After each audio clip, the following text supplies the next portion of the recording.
Hello दोस्तों, स्वागत है आप लोग का हमारे YouTube channel civil polytechnic classes में।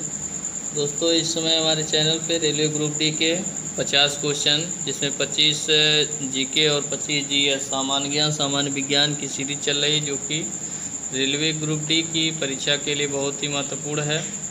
तो चलिए दोस्तों, बिना देरी के स्टार्ट करते हैं। पहला प्रश्न है, किसान क्रेडिट कार्ड योजना किस वर्ष लागू की गई? 1995 96, 2000 2001, 1998 99, 2004 2005। तो सही आंसर इसका हो जाएगा ऑप्शन नंबर 3, 1998 1999। अगला प्रश्न है, विटामिन ई से संबंधित कौन सा रासायनिक पदार्थ है? यानी इसमें पूछा है कि विटामिन ई का रासायनिक नाम कौन सा है? Tocopherol, biotin, कैल्सीफेराल, नेफ्थाक्विनोन। तो सही आंसर इसका हो जाएगा टोकोफेराल, ऑप्शन नंबर ए। अगला प्रश्न है, भारत में न्यायिक पुनरीक्षण की संकल्पना निम्न किस देश से ली गई है? यूनाइटेड किंगडम, संयुक्त राज्य अमेरिका, यूएसएसआर, ऑस्ट्रेलिया। तो सही इसका आंसर हो जाएगा संयुक्त राज्य अमेरिका। अगला प्रश्न है आपका, कंप्यूटर सिस्टम जिसमें किसी भी भंडारण यंत्र की आवश्यकता नहीं होती, किसी भी स्टोरेज की आवश्यकता नहीं होती है, कौन सा है? एनालॉग, डिजिटल, तीसरी पीढ़ी के कंप्यूटर, हाइब्रिड। तो सही आंसर इसका हो जाएगा एनालॉग कंप्यूटर। अगला प्रश्न है आपका, 2011 की जनगणना के अनुसार उत्तर प्रदेश की कुल जनसंख्या में श्रम जनसंख्या की हिस्सेदारी कितनी है? श्रम लिखा गया लेकिन श्रम है। श्रम जनसंख्या की हिस्सेदारी कितनी है? तो 6.65, 7.79%, 8.6%, 9.5%। तो इसका सही आंसर हो जाएगा 9.5%। अगला प्रश्न है, the imperial bank of India की राष्ट्रीयकरण के पश्चात क्या नाम दिया गया? भारतीय reserve bank, bank of India, Indian overseas bank, भारतीय स्टेट बैंक। तो इसका सही आंसर हो जाएगा ऑप्शन नंबर 4, भारतीय स्टेट बैंक। अगला प्रश्न है, एक तरंग की आवृत्ति बढ़ जाती है, इसकी तरंगदैर्घ्य पर क्या असर पड़ता है? बढ़ जाती है, एक समान रहती है, घट जाती है, इनमें से कोई नहीं। तो सही आंसर इसका हो जाएगा घट जाती है। ये आपका यन बराबर होता है वी बटे लैम्डा से। वी बटे लैम्डा करेंगे तो यहाँ से यन बढ़ेगा तो लैम्डा घटेगा, यन घटेगा तो लैम्डा बढ़ेगा। तो अगला प्रश्न है, निम्नलिखित 4 स्थानों में से बौद्ध संगीति का सही कालक्रम कौन सा है? वैशाली, राजगृह, कुंडलवन, पाटलिपुत्र। तो इसमें देखिए, सबसे पहले राजगृह में हुआ था, फिर वैशाली में हुआ था, फिर पाटलिपुत्र और उसके बाद कुंडलवन में। तो ये सही क्रम आपका हो जाएगा ऑप्शन नंबर 4, BADC। अगला प्रश्न है, भारत में राष्ट्रीय आपातकाल की घोषणा करने का आधार निम्नलिखित में से कौन नहीं है? युद्ध, बाह्य आक्रमण, आंतरिक शांति को खतरा और सशस्त्र विद्रोह। तो इसका सही आंसर हो जाएगा आपका आंतरिक शांति को खतरा। अगला प्रश्न है, वर्ष 2020-21 के लिए घोषित बजट में राजकोषीय घाटे का मूल अनुमान दर क्या है? 9.5%, 4.5%, 6.8%, इनमें से कोई नहीं। तो इसका सही आंसर हो जाएगा ऑप्शन नंबर फर्स्ट, 9.5%। अगला है, असुमेलित को पहचानिए। एक तरफ देश दिया है, दूसरी तरफ उसकी राजधानी है। Kenya, Nairobi. सही है।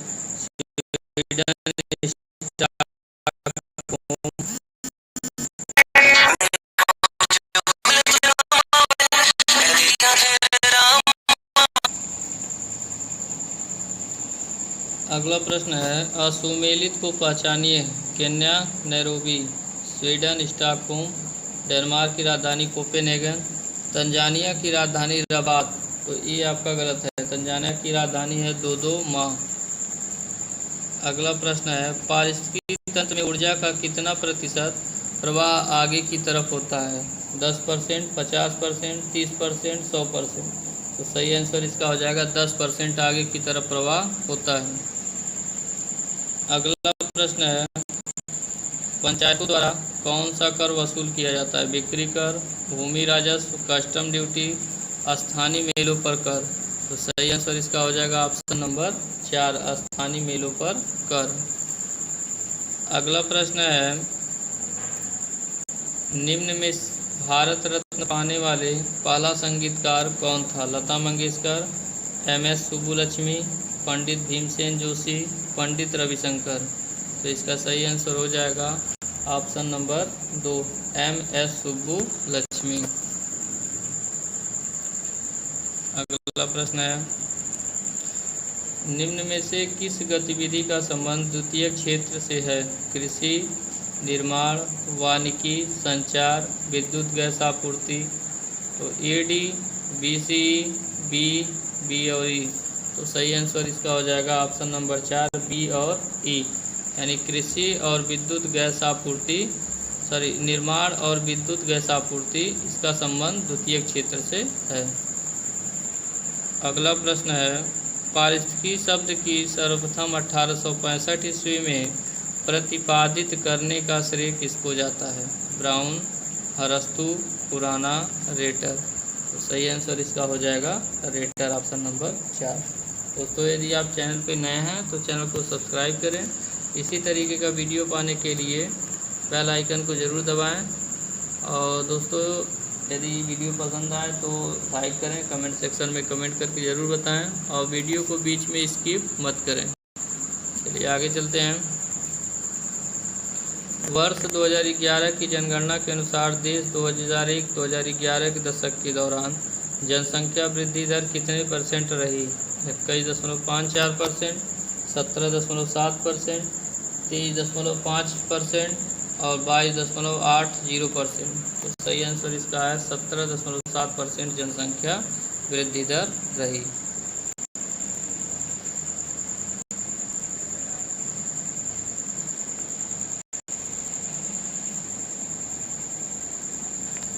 निम्नलिखित में से कौन सा कथन असत्य है?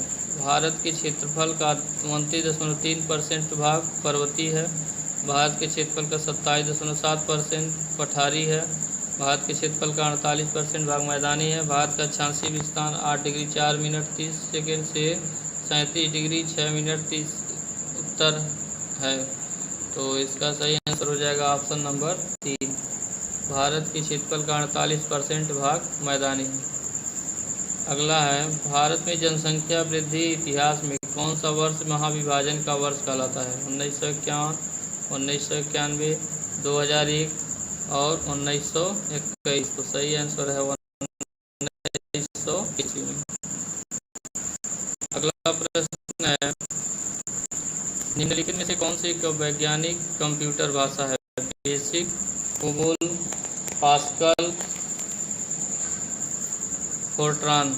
तो इसका सही आंसर हो जाएगा ऑप्शन नंबर 4, फोर्ट्रान जो है वैज्ञानिक कंप्यूटर भाषा है। अगला प्रश्न है, गेहूं, जौ, नींबू, राई, नारंगी और बाजरा संबंधित है 4 पादप परिवार से, एक ही पादप परिवार से, 2 पादप परिवार से, 3 पादप परिवार से। तो सही आंसर इसका हो जाएगा ऑप्शन नंबर 4, 3 पादप परिवार से। अगला प्रश्न है, जंजीबार तथा पेम्बा द्वीप किस देश के तट के निकट स्थित हैं? केनिया, मोजाम्बिक, तंजानिया, घाना। तो सही आंसर इसका हो जाएगा ऑप्शन नंबर 3, तंजानिया। जंजीबार और पेम्बा द्वीप किस देश के निकट संबंधित हैं? तंजानिया के निकट हैं। अगला है, राज्यपाल अपने राज्य के परिषद में निम्न में से किन क्षेत्रों से संबंधित व्यक्तियों को मनोनीत कर सकता है? कला और साहित्य, विज्ञान, सामाजिक सेवा एवं सहकारिता आंदोलन, उपयुक्त सभी। तो इसका सही आंसर हो जाएगा उपयुक्त सभी। अगला प्रश्न है, हवाला क्या है? विदेशी मुद्रा का अवैध कारोबार, कर वंचन, शेयरों का अवैध व्यापार, किसी विषय का पूर्ण विवरण। पहला आंसर इसका सही हो जाएगा विदेशी मुद्रा का अवैध कारोबार। अगला प्रश्न है, टेलीस्कोप की खोज किस वैज्ञानिक ने की थी? Galileo, Rutherford, Morse, Newton. तो इसका सही आंसर हो जाएगा, आप बताइए कमेंट सेक्शन में, इसका सही आंसर कमेंट सेक्शन में करके बताइए। तो चलिए अब चलते हैं, सामान्य ज्ञान का प्रश्न 25 खत्म हुए। अब सामान्य विज्ञान के 25 क्वेश्चन की तरफ चलते हैं। तो चलिए दोस्तों, तो अगला प्रश्न है आपका, आधुनिक आनुवांशिक का जनक किसे माना जाता है? Charles Darwin, Gregor Mendel, Alexander Fleming, Otto Hahn. तो सही आंसर इसका हो जाएगा ग्रेगर मेंडल। अगला प्रश्न है आपका, प्रयोग हमें गुणों की विरासत को एक पीढ़ी अगली पीढ़ी में ले जाने के लिए तंत्र प्रदान करते हैं। स्टेनली मिलर के, डार्विन के, मेंडल के, हैरोल्ड उरे के। तो सही आंसर इसका हो जाएगा मेंडल के। मेंडल के प्रयोग गुणों को एक पीढ़ी से दूसरी पीढ़ी ले जाने के लिए तंत्र प्रदान करते हैं। अगला प्रश्न है, वैज्ञानिक जे मेंडल का निधन कब हुआ? 1884, 1879, 1874, 1901 ईस्वी। तो सही आंसर इसका हो जाएगा 1884 ईस्वी में। अगला प्रश्न है, पुरुषों के यौन गुणसूत्रों में समूह होता है एक्स वाई, वाई वाई, यक्स एक्स वाई, यक्स यक्स। तो सही आंसर इसका हो जाएगा यक्स वाई। पुरुषों में यक्स वाई गुणसूत्र होता है। अगला है, आमतौर पर मेंडेलियन कारक क्या कहलाते हैं? Centrosome, chromosome, gene, DNA. तो सही आंसर इसका है जीन कहलाते हैं। अगला प्रश्न है, मेंडल ने मटर के पौधों को चुना क्योंकि उपरोक्त सभी विकल्प, वे सस्ते थे, वे आसानी से उपलब्ध थे, उनमें विषम दिखने वाले गुण थे। तो सही आंसर इसका हो जाएगा ऑप्शन नंबर 4, उनमें विषम दिखने वाले गुण थे। अगला प्रश्न है, विविधता है क्या आ जाएगा? एक ही प्रजाति के व्यक्तियों के बीच अंतर, एक ही माता पिता के संतानों के बीच अंतर, माता पिता और संतानों के बीच अंतर, उपरोक्त सभी। तो इसका सही आंसर हो जाएगा उपरोक्त सभी। अगला प्रश्न है, मेंडल ने किस आधार पर युग्मकों की शुद्धता का नियम दिया? पश्च संकरक, द्विसंकरक संकरण, परीक्षण संकरण, एक संकर संकरण। तो सही आंसर इसका हो जाएगा एक संकर संकरण। अगला प्रश्न है, महिला रोगाणु कोशिका में गुणसूत्रों की संख्या है 23, 48, 46, 24। तो सही आंसर इसका हो जाएगा ऑप्शन नंबर फर्स्ट 23 जोड़ी गुणसूत्र पाए जाते हैं।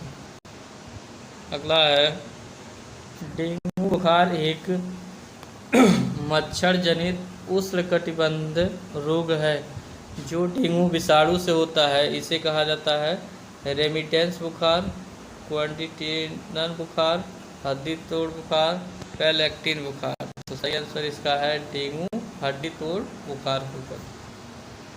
अगला है, यदि कोई कैंसर से पीड़ित है तो उसे दिखाना चाहिए ऑस्टियोलॉजिस्ट, अबोर्ध विशेषज्ञ, रोगकारक विज्ञानी, मूत्र विज्ञानी।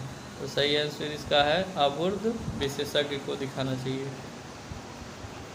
अगला है, ल्यूकेमिया एक प्रकार का मानव रोग है जो कि सफ़ेद रक्त कोशिकाओं का कैंसर है, विटामिन की कमी की वजह से होता है, मस्तिष्क का कैंसर है, प्रोटीन के अधिक सेवन से होता है। तो सही आंसर इसका हो जाएगा सफ़ेद रक्त कोशिकाओं का कैंसर है।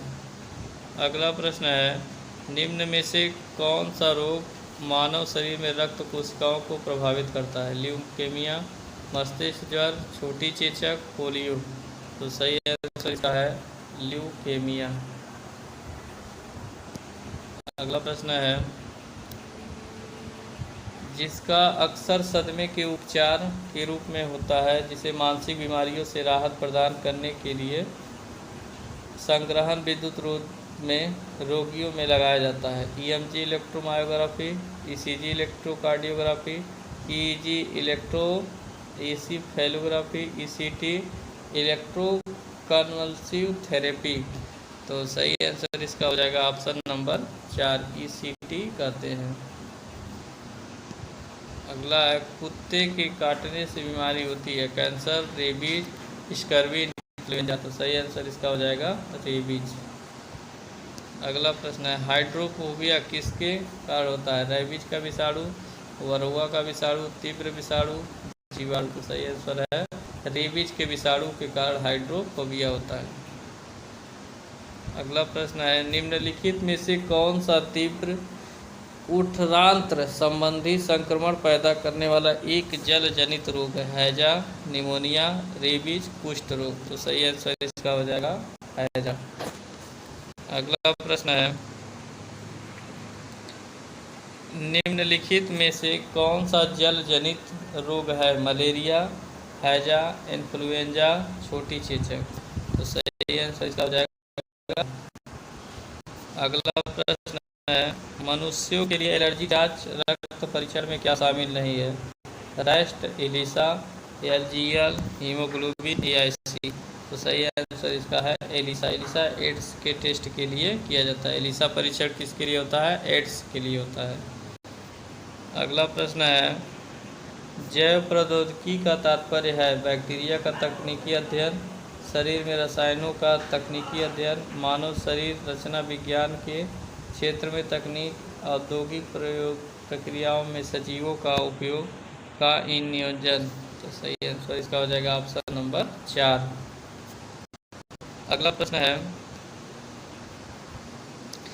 वनस्पति भागों या बीज के बजाय कोशिकाओं के माध्यम से नए पौधों को उगाना कहा जाता है, टिश्यू कल्चर, बहुविखंडन, पुनर्निर्माण, द्विवर्चर, खंड विखंडन। तो सही आंसर इसका हो जाएगा ऑप्शन नंबर 4 टिश्यू कल्चर। अगला प्रश्न है अपराधी को पहचानने के लिए फोरेंसिक निम्नलिखित तकनीक का प्रयोग करता है, DNA editing, DNA slicing, DNA amplification, DNA figure printing. तो सही आंसर इसका हो जाएगा डीएनए फिगर प्रिंटिंग।